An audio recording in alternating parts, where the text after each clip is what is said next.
Hey guys, Nick here. Thanks for coming by. I was in a major car accident. Just wanted to go ahead and put that out there, just at the beginning, as you can see, my background's a little bit different. I'm not able to go upstairs.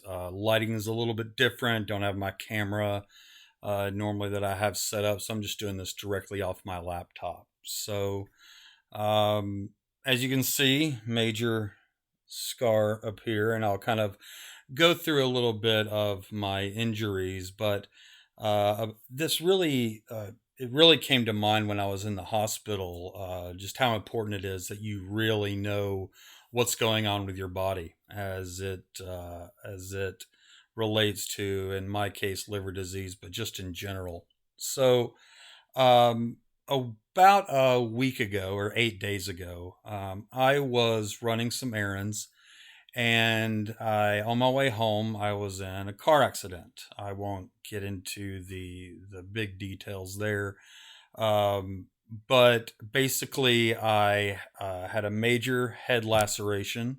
I've got about 40 stitches going here and across my right eye. Broke a couple of fingers.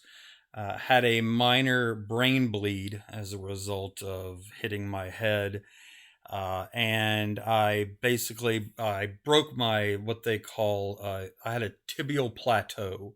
That's the top of your tibia and your leg.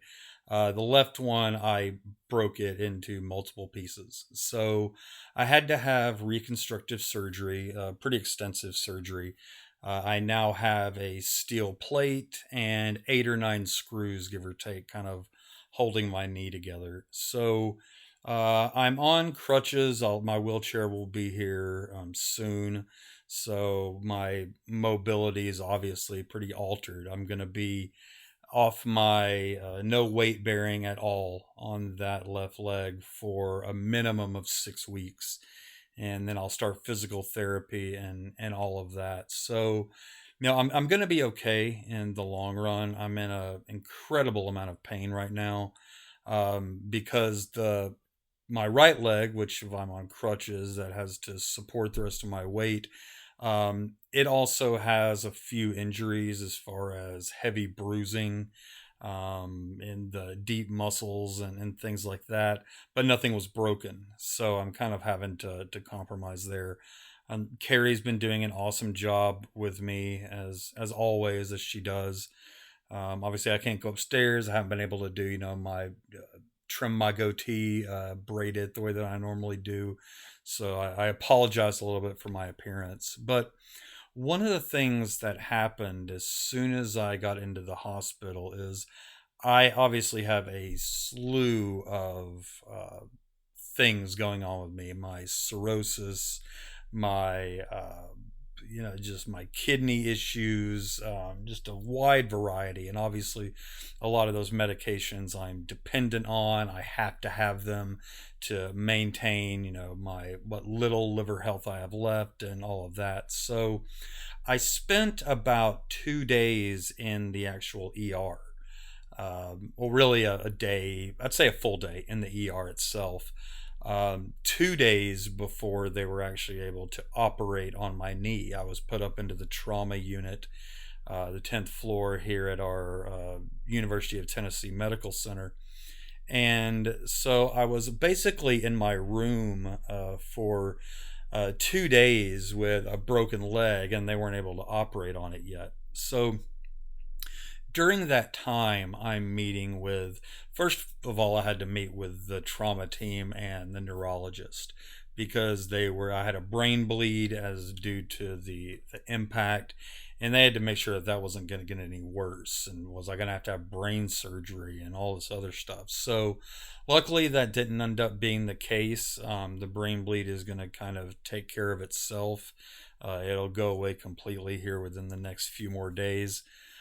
So I went through that, and obviously my medications. Now, I have saved on Google Docs my whole list of medications.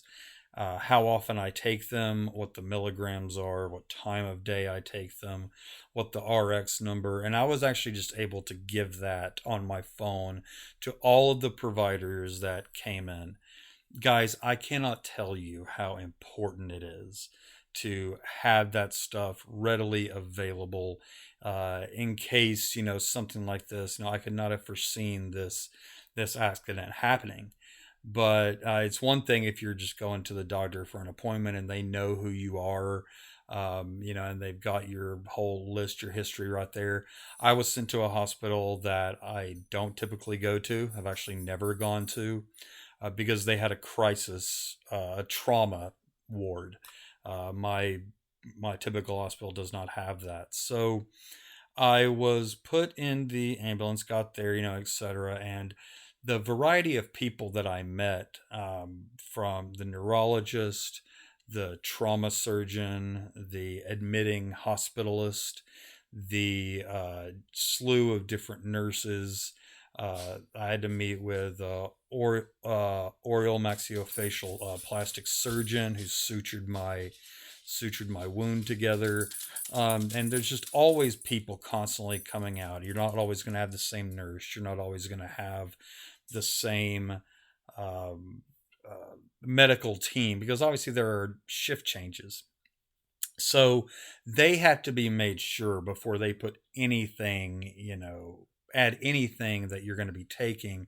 They had to know about my liver. They had to know every extent about it. They had to know when my last CT scans were. They had to know what stage of cirrhosis I had. They had to know everything because they're going to start introducing different drugs and things into my system. And it's not as simple as just saying, I have an allergy to this or I'm allergic to that.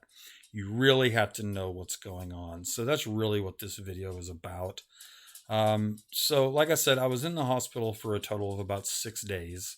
I was discharged on Friday afternoon.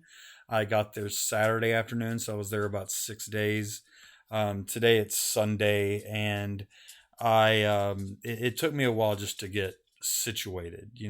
Getting home, being able just to move around, is such a process. And it takes me back to when I had, encephalopathy and all of that other stuff going on. It brought into, I've got a visitor. Come on, Pip. So it really brought on a whole different type of medication stuff. Sorry, Pippin's distracting me. It brings back some memories about me not being able to move as easily, and things like that. So I'm lucky in the sense that I do have, my mental faculties, with me. But I just really want to stress, that knowing your situation and being adamant, you have to make them listen to you.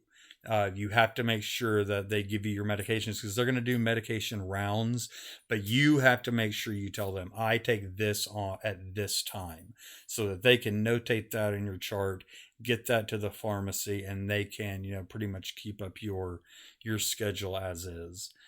That's so important. It made my stay a lot easier.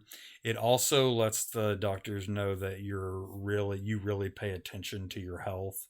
So they're going to make sure you're comfortable. They're going to make sure that you're getting your meds, and they'll actually start asking you, do you need to take this now or do we need to take this later? They really become more intimately involved with your case. So thank you to all the nurses and all the doctors out there. Any of you guys that may be watching this, guys, you might think it's a little bit odd. I had a video that posted up on Monday that was already done and was already queued up. I was actually in the hospital when that was released and when it was aired. But it's been a tough week, but I'm going to continue to make videos, as best I can. I'll get more onto, back to the liver stuff, and this kind of tied into it, but I felt that it was really important to share that with you guys. So thanks for stopping by, and you got to meet my little min pin running around here. So again, thanks guys. As always, there's a link below to our Facebook group for liver disease and support. A lot of great information there. I am also now on Twitter, Instagram, and I'm on TikTok even. And that's at Fortress Farms 82. So, guys, I really appreciate you. I love you a lot. I am okay. I will heal up. But again, it's just going to take some time. So, thanks a lot, and I appreciate you stopping by.